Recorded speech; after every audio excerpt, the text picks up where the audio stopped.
स्थापकाय च धर्मस्य सर्वधर्मस्वरूपिणे अवतार वरिष्ठाय रामकृष्णाय ते नमः। रामकृष्णाय ते नमः।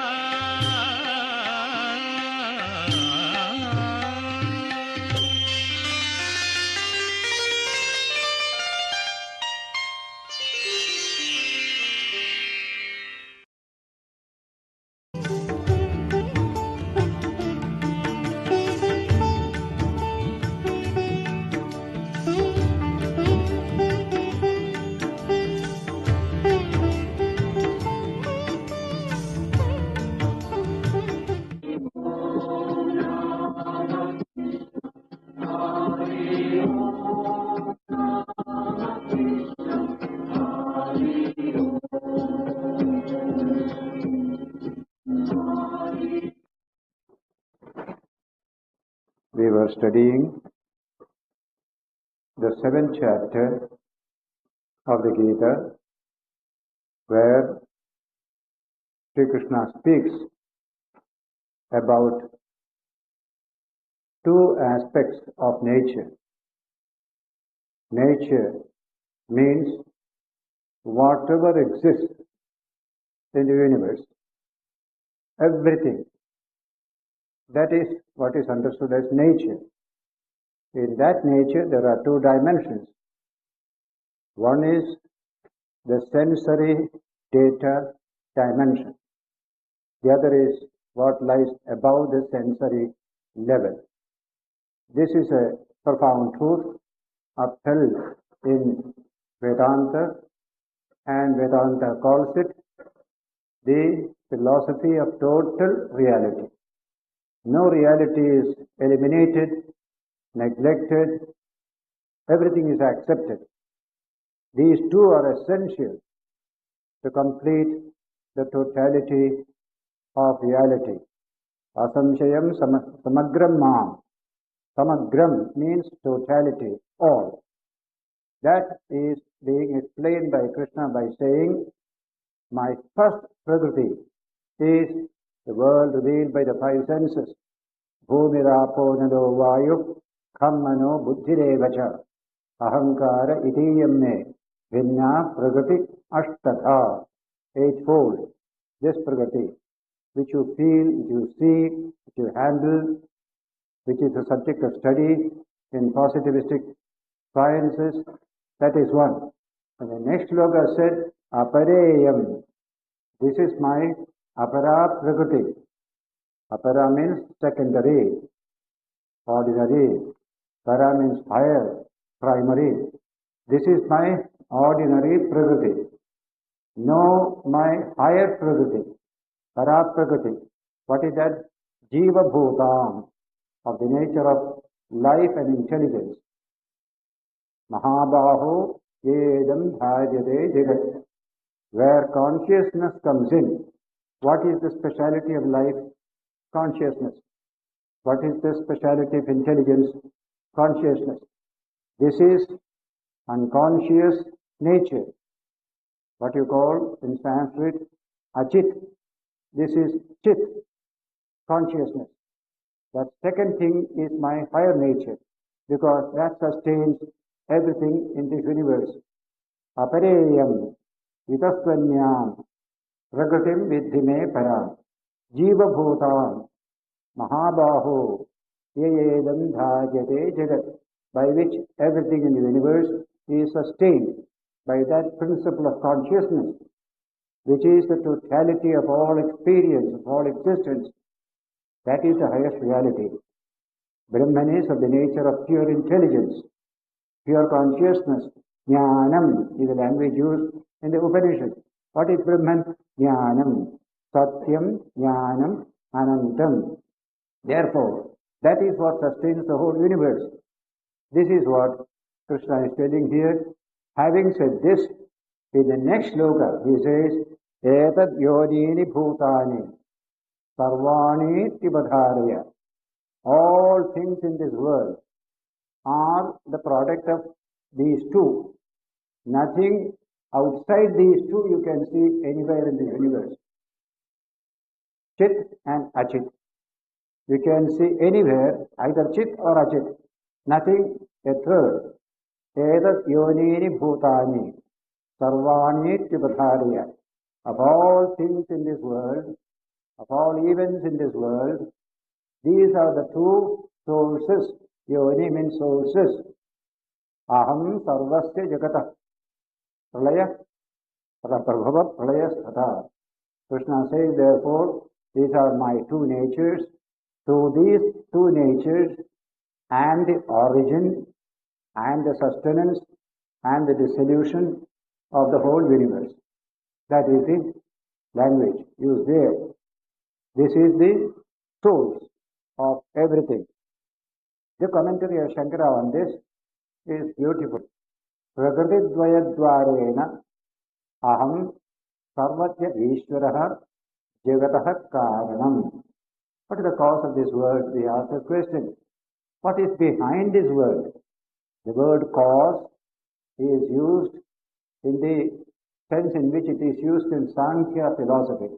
Also modern scientific thought. Cause and effect are non-different. That's the language of cause. A cause which continues in the effect. It is not an external cause. And therefore, and the cause of this universe through this twofold nature, ordinary nature, which you study as physical nature, extraordinary nature, as you study as intelligence, as consciousness.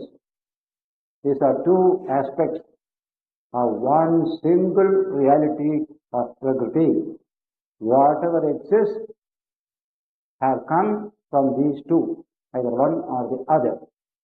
When we study cosmology, we deal with only the physical aspect of things. When you study consciousness, when you study nerve impulse, when you study the ways of mind, you are dealing with another subject. A new value has come in. Intelligence, consciousness has come in. You have to explain what exactly is the source of this consciousness that you find here. It is a tremendous datum which evolution has thrown up here. Vivekananda said in his lecture in England about 80 years ago that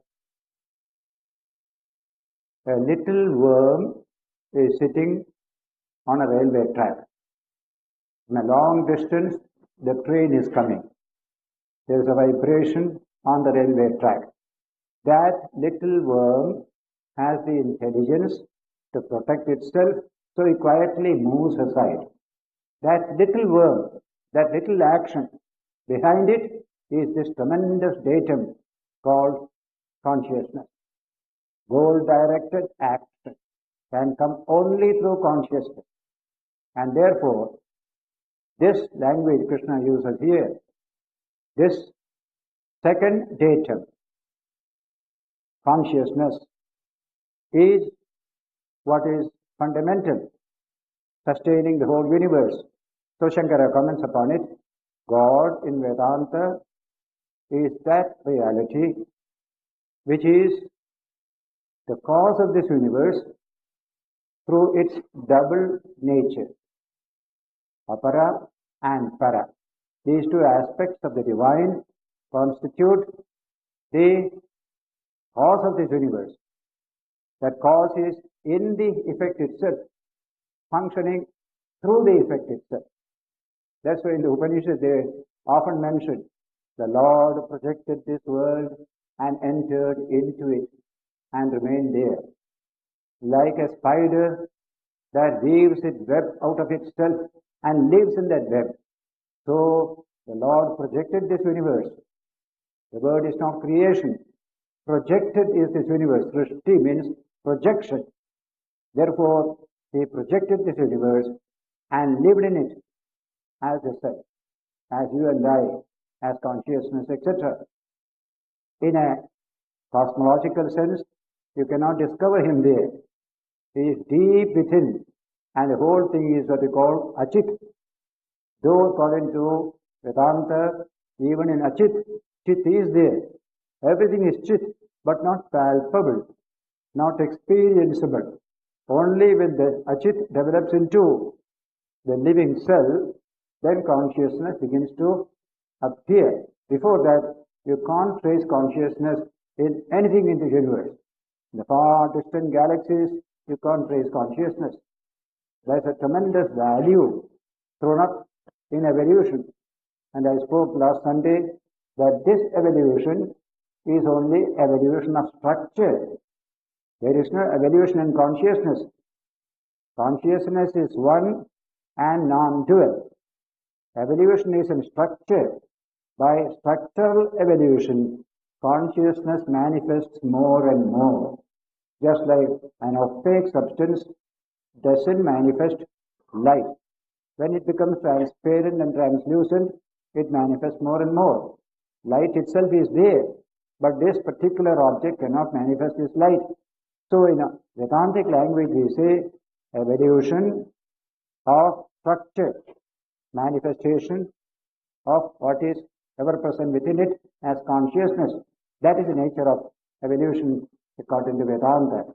This was not accepted by modern science till recent decades. Absolutely materialistic in outlook. Only matter is there. Dull, dead matter. We can explain everything through that dull, dead matter. That was the rigid materialism of the 19th century carried over to 20th century by many scientists even today. But fortunately, scientists have turned over to this understanding that this dull, dead matter cannot explain all aspects of experience in this world. You must posit something else. That something else is exactly what Krishna says here. Apareyam. Listen to me. Paraprakriti, over and above this, Jiva Bhutam, of the nature of consciousness. So that little cell exhibits a new dimension of reality. That Paraprakriti, in a very elementary form, you can find it manifested there. It was there earlier, but it was not tangible, manifested. But when evolution rises to the living cell, then it finds manifestation. That's why they define a cell as matter developing the capacity to duplicate itself. Matter duplicating itself is called the living cell. So there you find a new datum appearing. That datum is what Krishna refers to here as Paraprakriti, of the nature of intelligence, Jiva Bhutam.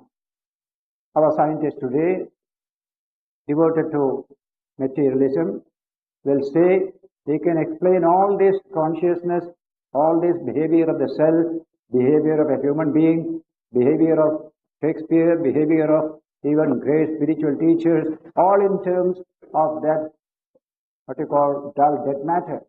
That's called very rigid type of materialism.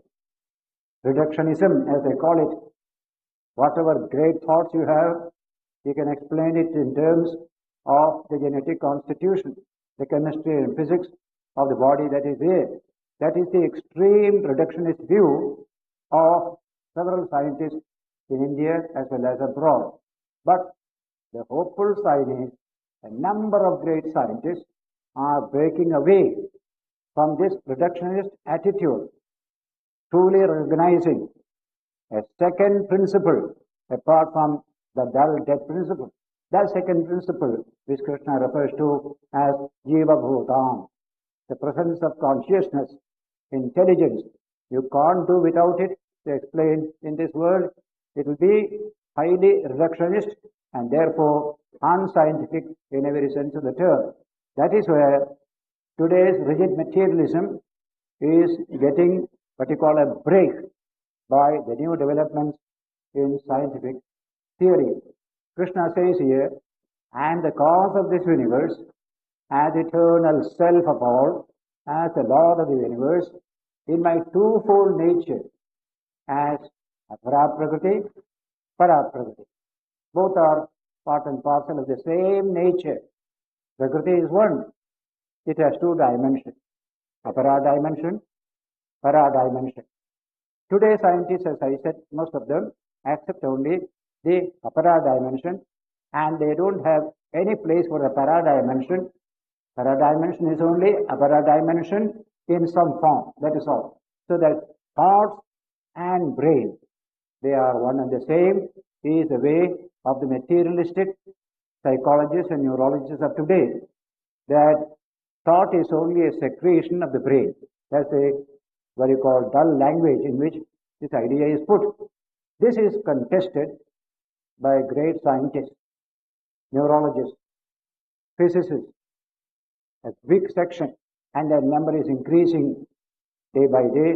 In America, there are any number of scientists who are pursuing this new line of thinking that dull, dead materialism cannot explain all aspects of the universe.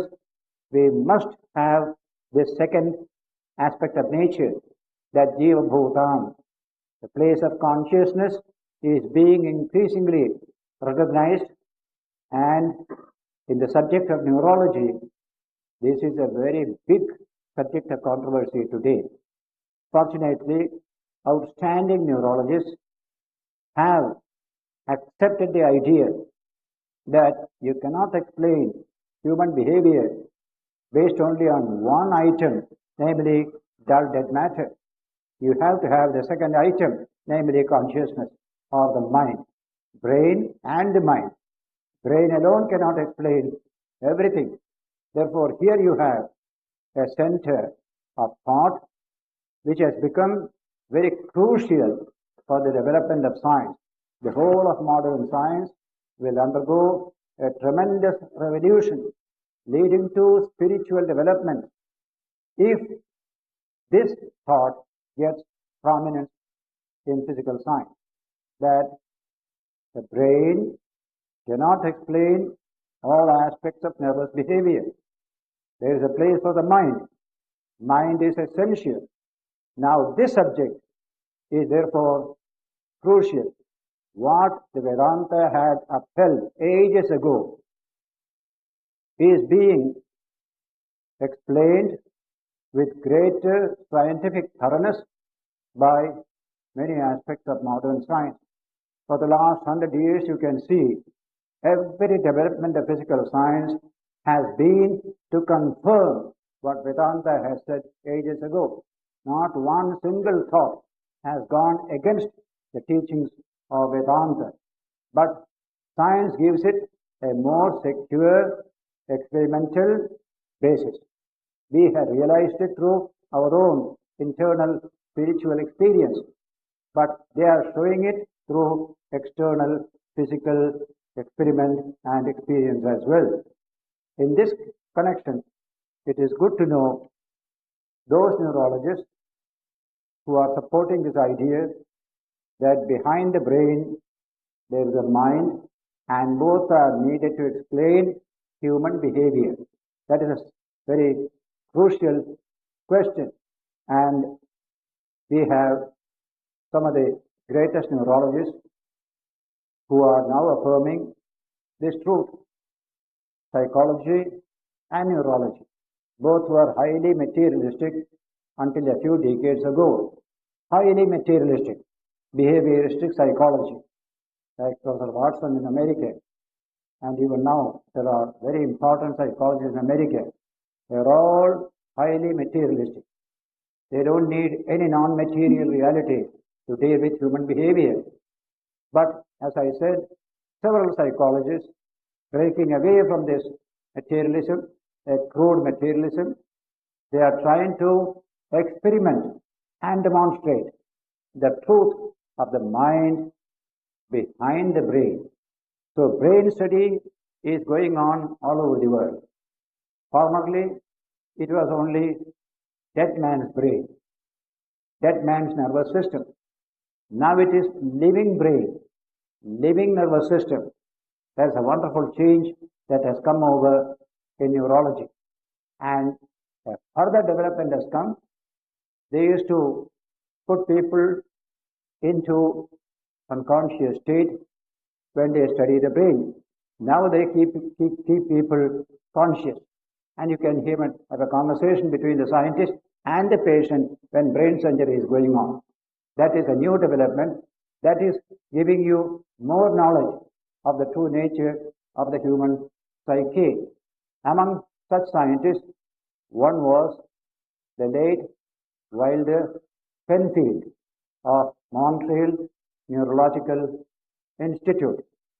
He put a patient on the table, removed the cover of the head, and started operating on the brain. The brain has no pain, therefore you can cut and you can be conscious as well. And then conversation between the doctor and the patient. From this study, this Wilder Penfield realized you can't explain this human behavior merely on the basis of this neuronal action of the neurons, which constitute the various segments of the brain. You need to understand that there is a mind behind the brain. That conclusion he has given in his book. I will just read only that portion where this subject is expressed, expounded by Wilder Penfield. Earlier, we had the pioneer in modern neurology, Sir Charles Sherrington of England. In his early book, he had not found much place for mind, though he knew there must be something like mind, but neurology could not vouch for the truth of the mind. That is the early period. But that very book, The Integrative Action of the Nervous System, was reprinted towards the end of his life by his friends. There he wrote an introduction. There he says, you need two factors and not only one. Not only brain, but also the mind.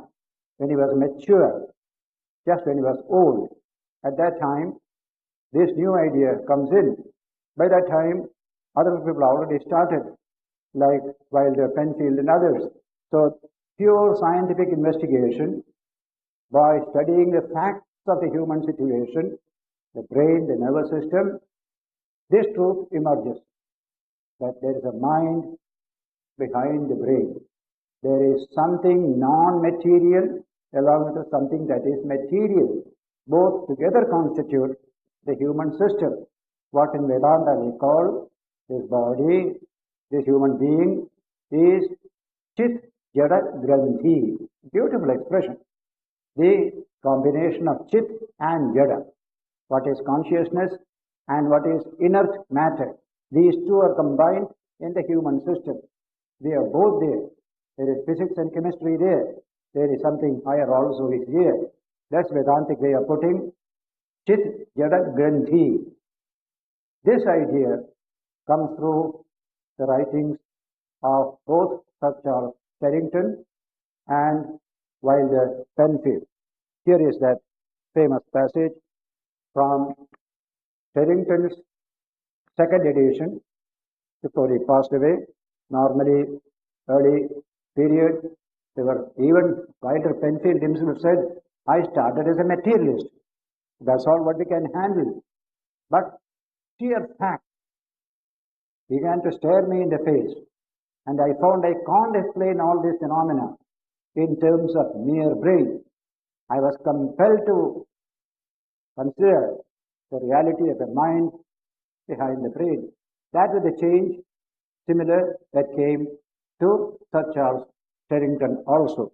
So where he mentions it there, a very important statement he makes there, where it is almost like repeating what Krishna is telling in the Gita.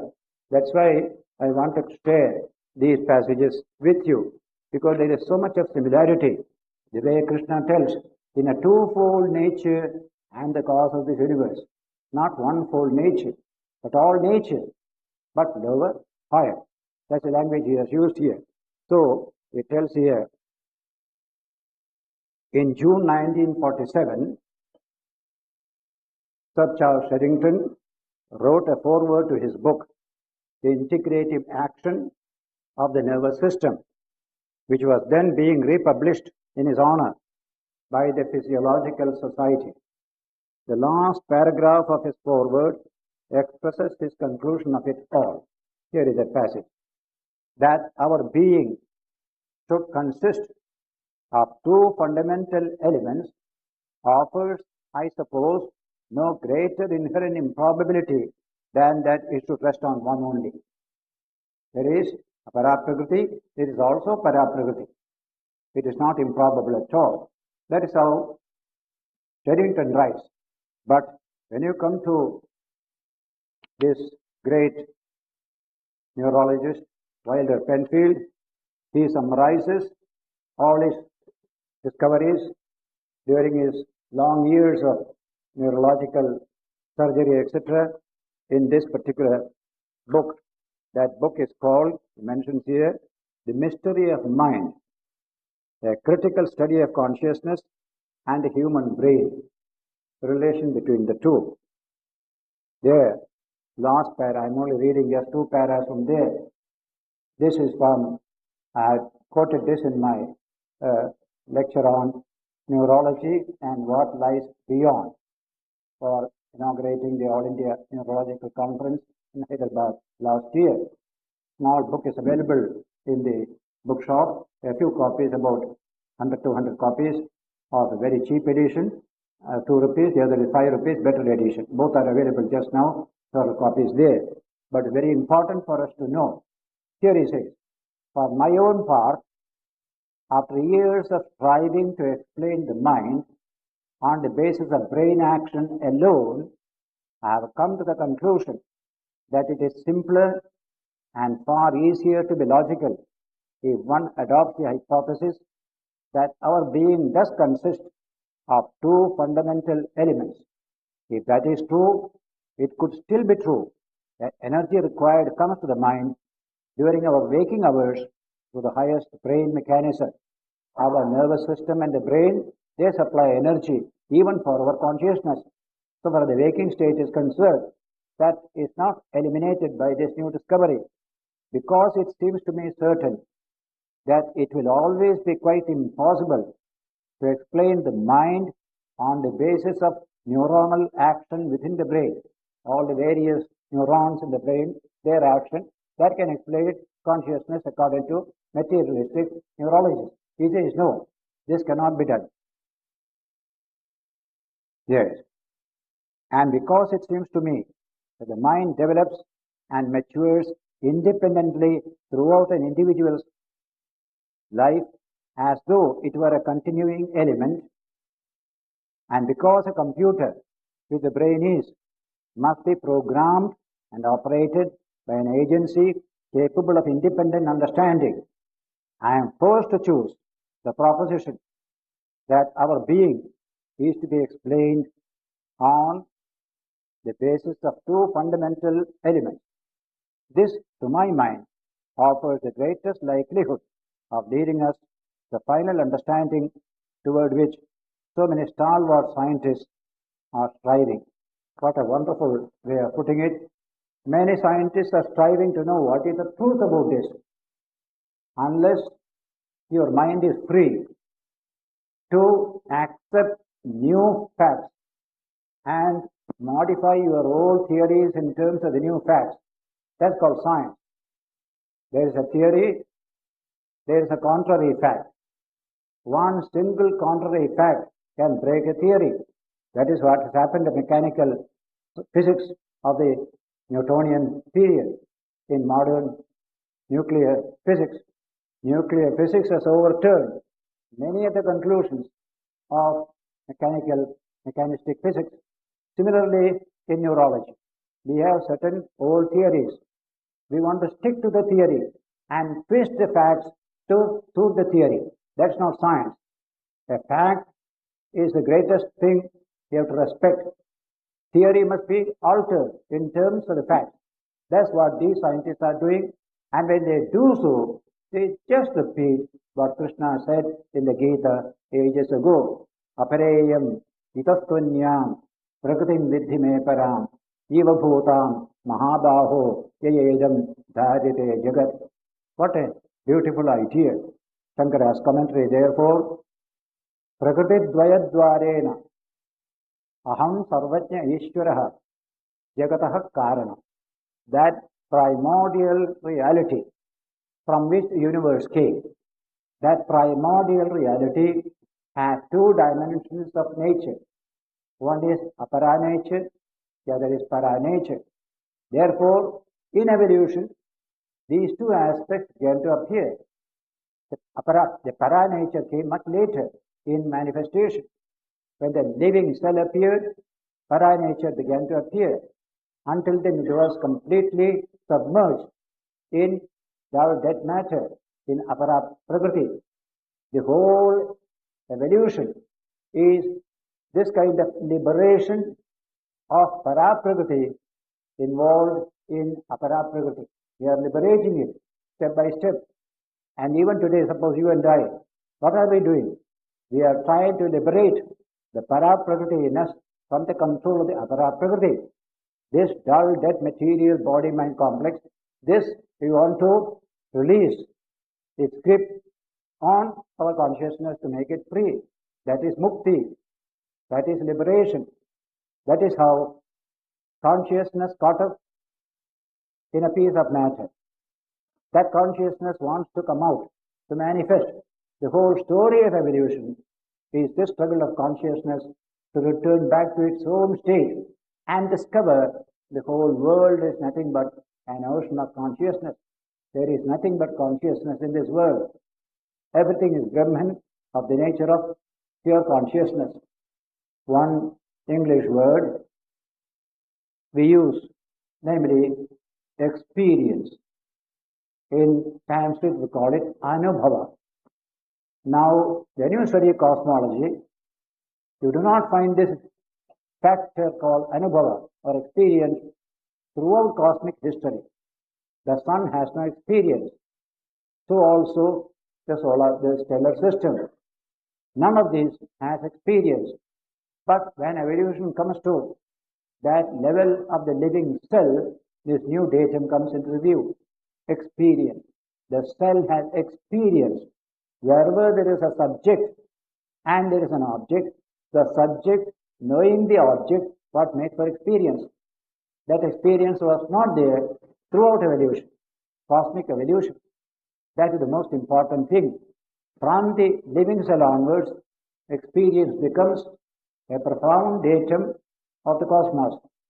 And that datum becomes clarified as evolution advances. Subject, object. Much of the subject is caught up in the object itself. And we at the human level, trying to separate the subject from the object. It is trying mixed up in our system. As I said, we are chit, jada, granthi. Consciousness and matter mixed together in a binding. That is called the human system. We are asked to separate the two. Realize you are consciousness. That's why that great Upanishadic dictum, Chandogya Upanishad, says, Tattvamasi, Tattvamasi. You are not this lump of matter. You are that infinite consciousness caught up in this matter. You are that. You are that. Tattvamasi, Tattvamasi. What a profound utterance it is. This is what makes for the human development. Man's evolution is the liberation of the value of pure consciousness embedded in the physical system, material system. He is not remain a servant of matter. He is infinite. He is pure consciousness. That is the language of Vedanta. That is how we study the nature of evolution, cosmic as well as organic as well as human. Three levels of evolution. First is cosmic, then you get organic evolution, beginning from the living cell. And from human life, you start a new type of evolution. How to release this consciousness from the clutches of this material thing. We must be free. We must be free. Everybody is struggling to be free. That freedom is freedom of consciousness from the clutches of matter. And to the extent you succeed, you have evolved. You have developed. The one who has realized the infinite Atman has become completely free from the clutches of matter.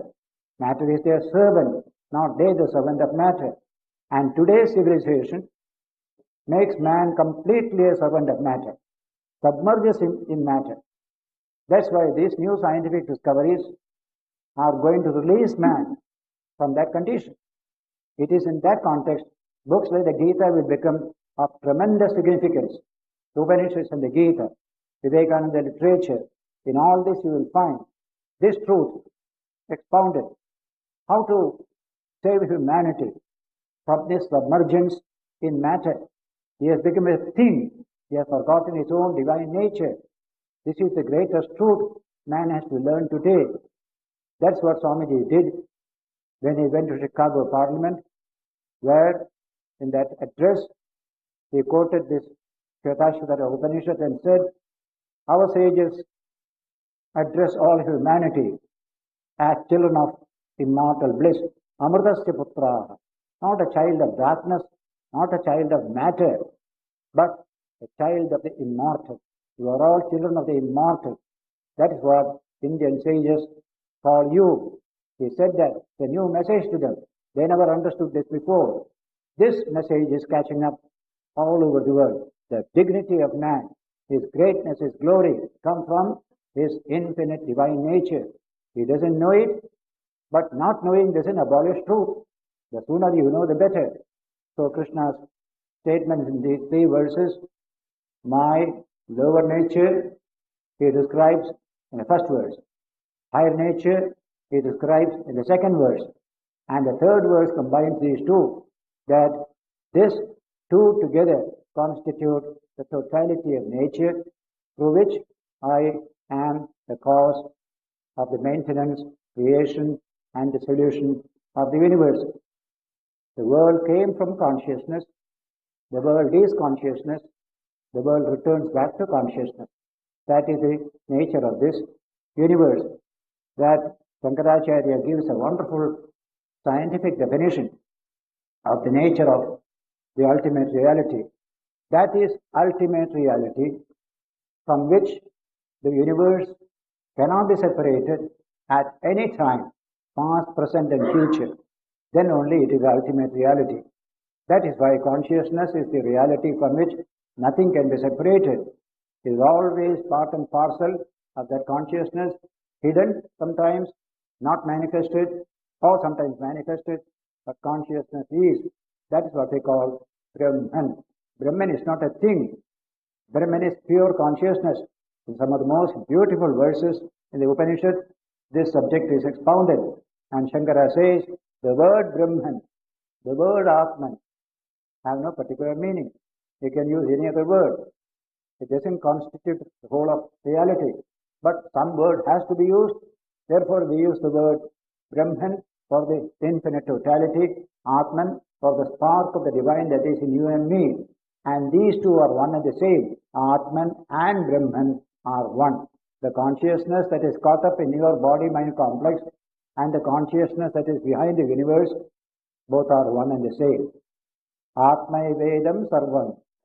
Brahman and Atman are one and the same.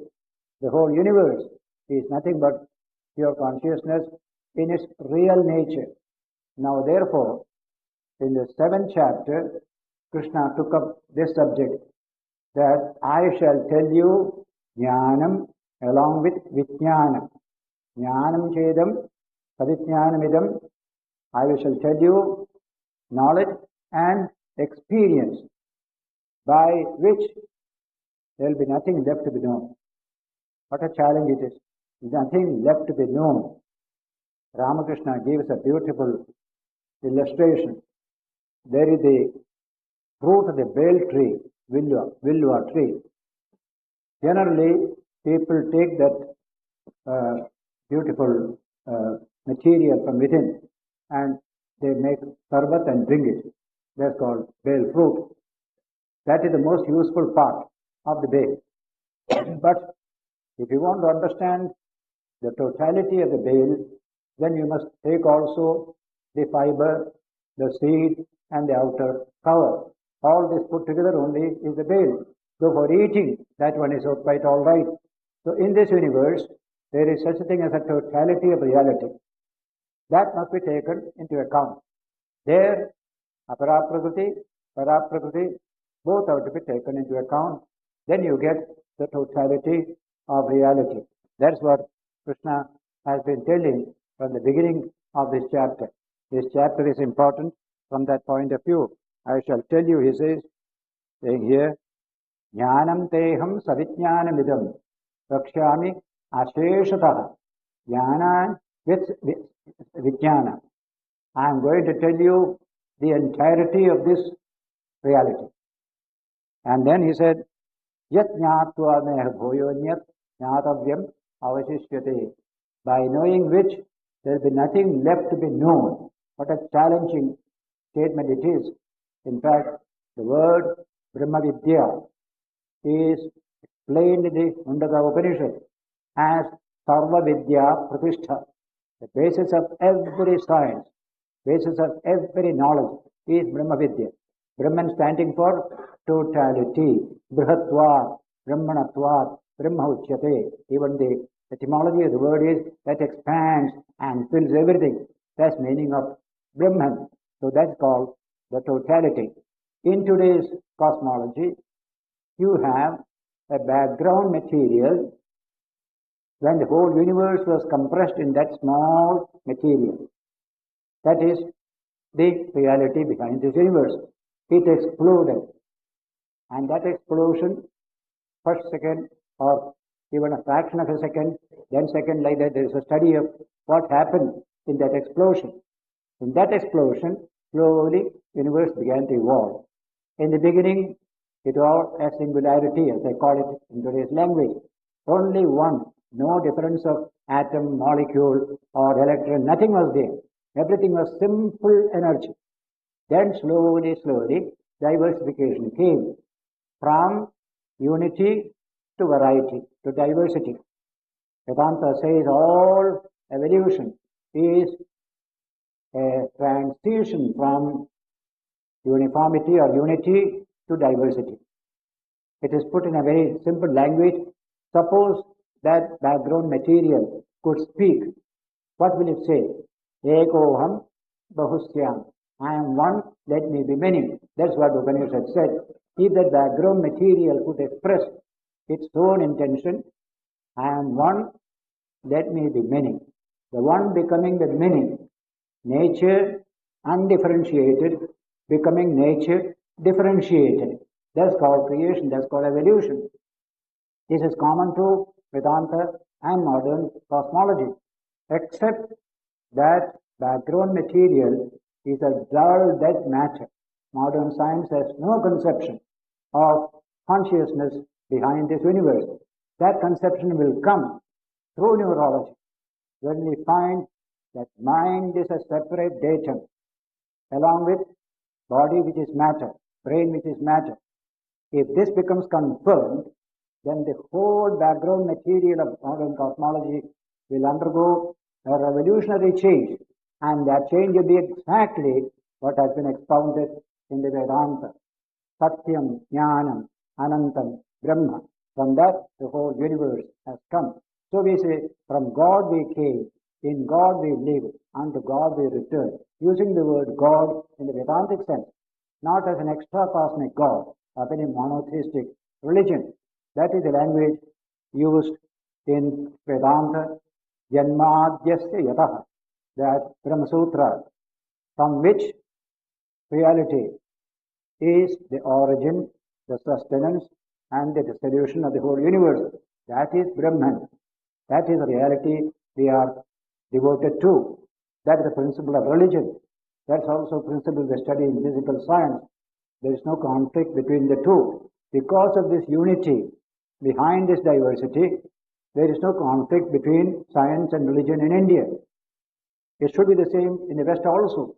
When they realized that that background material was a principle of consciousness, which becomes concretized as the concrete universe. The beginning is nothing but simple energy. Then it becomes concretized into matter, molecular structures, etc. There is plenty of scope for this kind of change in modern cosmology when this new truth becomes available to investigating neurology that we can't explain the human system based only on one factor. We do need the second factor. And once you accept the second factor, the whole cosmology changes thereby. Because this factor must be there in the original background material as well. What is not in the cause cannot come in the effect. See the truth. Whatever you see in the effect was in the cause. Nothing cannot come from nothing. Something can come only from something. That is the truth, nature of cause and effect relation. Vedanta upheld it ages ago. Sankhya has upheld it here. Modern science upholds it now. Cause and effect relation. Cause itself is the effect. Whatever appears in the effect is there in the cause. If there is not anything in the cause, that cannot appear in the effect at all. So this is the nature of our thinking that is invading physical science today. So ultimately, when the ultimate reality develops this consciousness principle, then the whole of nature appears in a new light. The concept of God and the divine appears in a new light. After all, what regulates this universe? That background material. Even the tiny movements here of the body regulated by the energy that was in that cosmic background material. If that is so, it becomes God. But as it is, we cannot call it God. It is dull, dead matter. The whole thing will be transformed when these truths, which neurology is trying to discover and expound, become generally accepted. There will be a tremendous revolution in modern scientific thought. So let me repeat a sentence which Vivekananda uttered in the Chicago Parliament.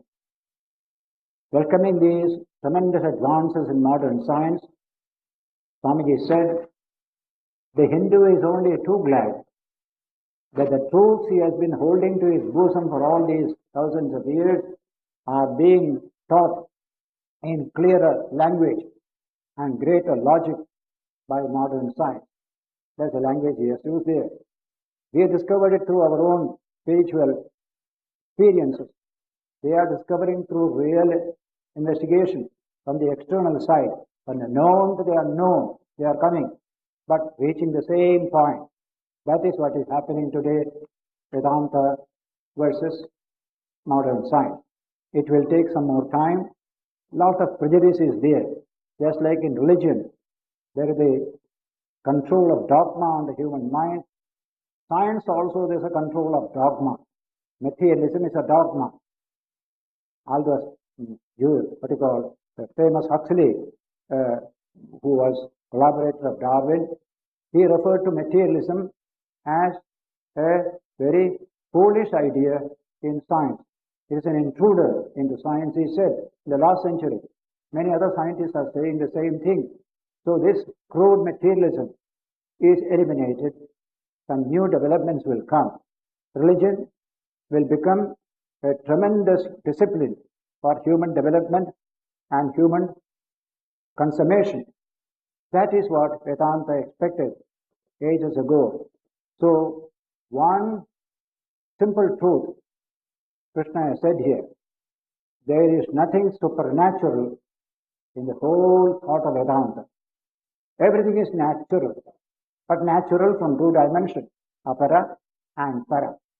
And that is one of the important points for physical science. Physical science cannot tolerate anything supernatural. Everything must be natural, and we accept it. Vedanta has nothing supernatural.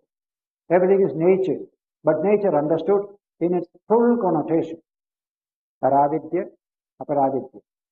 Paraprakriti, aparaprakriti. If you accept both, then there is absolutely no problem so far as explaining the events of the universe is concerned.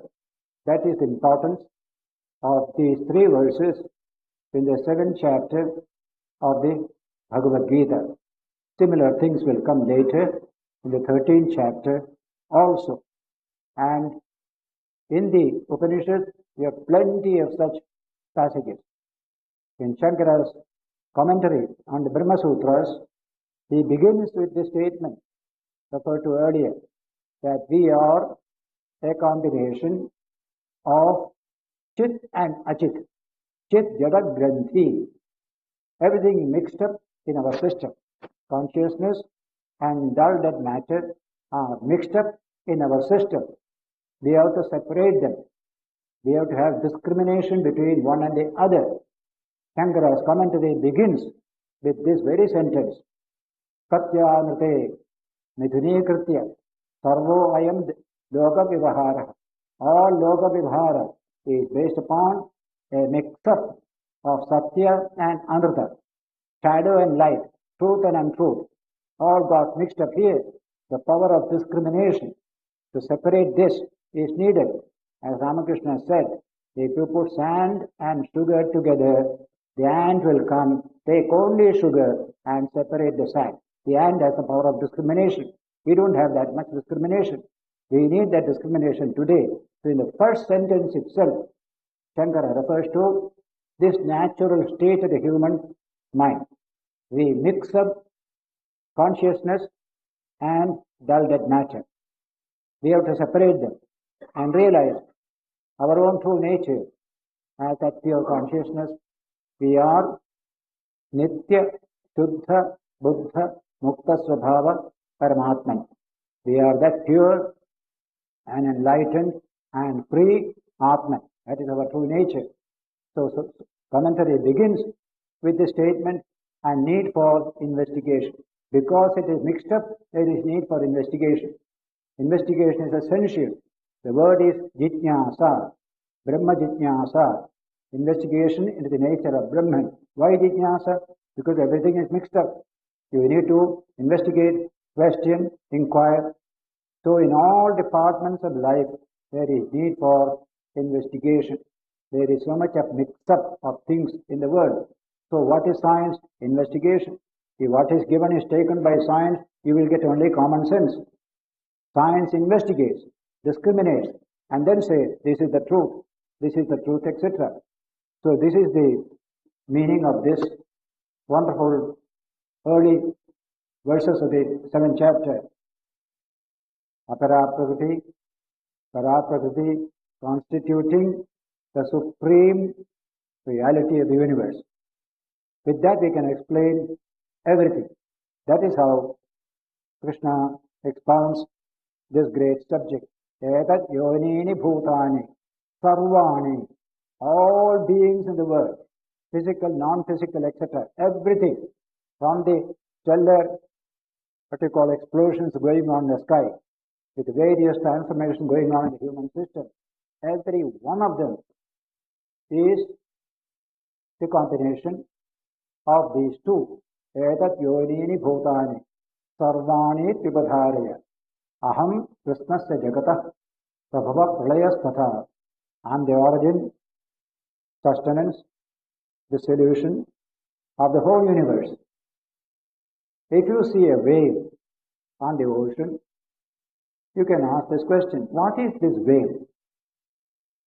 Wave comes and goes. By the time you say it's a wave, it has gone away.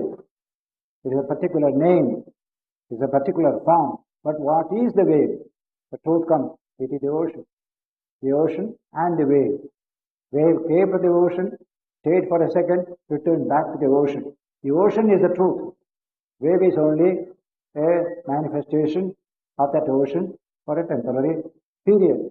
So that ultimate reality of Brahman is the truth of this universe. It has become this universe of living and non-living things in this, and all these are nothing but that infinite one, from which it rises, plays for a time, goes back again. Yato va imani bhutani jayante. The Taittiriya Upanishad, very profound Upanishad we studied here some 2 years ago, defines the word Brahman. What is Brahman? What is that background material of the universe? Yato va imani bhutani jayante, from which these various beings and entities are born. Yena jatani jivanti, by which they still live. Yat prayanti abhisambhishanti, and when they cease to exist, they go back again to that same reality. That is Brahman. Try to realize that truth. That is the utterance And Shankara gives the most scientific definition of cause there. Cause is that from which the effect is never separated, either today, tomorrow, or day after, or yesterday. That means past, present, or future. That is the cause of a thing. The cause of a thing is what cannot be separated, either past, present, or future. That's called the cause of a thing. The whole universe taken as one. Brahman is that cause. So you find him at the time of manifestation. You find him in the state of actual existence. You find him again in the state of dissolution. That is the unchanging infinite reality which appears in this form, goes back to the original state. That is how Vedanta explains the nature of ultimate reality, which is of the nature of pure consciousness, not just a lump of matter in its densest form, as modern cosmology will tell us. So here is a beautiful idea. When you study Vedanta from this point of view, any subject which is studied by rational investigation, which is subject to questioning, which is subject to any amount of inquiry, that study has a scientific status. As soon as you put forth an idea, and when you question, they don't question. Everything will go away. There is no science there. Where you can question, where you can investigate, where you can doubt, there you have science. That's the language of science. No dogma can stand questioning. Dogma is good for one's own belief. Keep it to you. Don't question. That's the idea. Vivekananda, in a humorous saying, says, some missionary went to Africa and addressed the Africans there last century. God created Adam out of mud and put him on a fence to dry, he said. And one poor African, who created the fence, Lord? Oh, don't question. My theology will break down if you put such question. That's called dogma. Whereas these are things which shine. The more you question, the more they shine. Just like gold, put in fire, shines better and better. That is the closest approximation of scientific truth and Vedantic truth. Both are science. The only difference is you have got mathematics as essentially an ingredient of physics and chemistry. But in this science, mathematics has no place. What you call quantity. We are dealing with quality. The higher you go in evolution, the less becomes the place of mathematics. In any society, in any kind of study, quantitative measurement can be done only in very gross physical levels. At higher levels, quantity gives place to quality. And human level, quality is supreme. Quantity has a place, but quality is supreme. Now, this is the conclusion of 20th century biology. There's a lot of advancement in biology. At Chicago University, when they celebrated Darwin centenary in 1959, they had a 7-day seminar on events and issues in evolution, 100 years of evolution. There, speakers like Sir Julian Huxley, all of them spoke that up to the human level, quantity was a criterion of evolution, but from the human level, it is all quality, quality, quality. Quality enthroned over quantity. Mind enthroned over matter. These are the words he has used. Now this has to become current coin in physical science and our own understanding. When that happens, these words of the Gita and the Upanishads, they become so luminous, they become strengthened by the contribution of that wonderful discipline of the modern period, namely physical science, which Vedanta treats as a friend, not as an enemy. Unlike Western religions treating science as an enemy, Vedanta treats physical science, any inquiry into truth, as a friend, a fellow, what you call student, in the world of truth. That's how this idea is expressed. I am very happy to find that this idea is getting strengthened through the advances in modern neurology. Wait for another few decades. This will go onward, onward, onward. More and more truths will be expounded from the physical side to confirm the truths expounded by spirituality through Vedanta. Some years ago, a public meeting in Chicago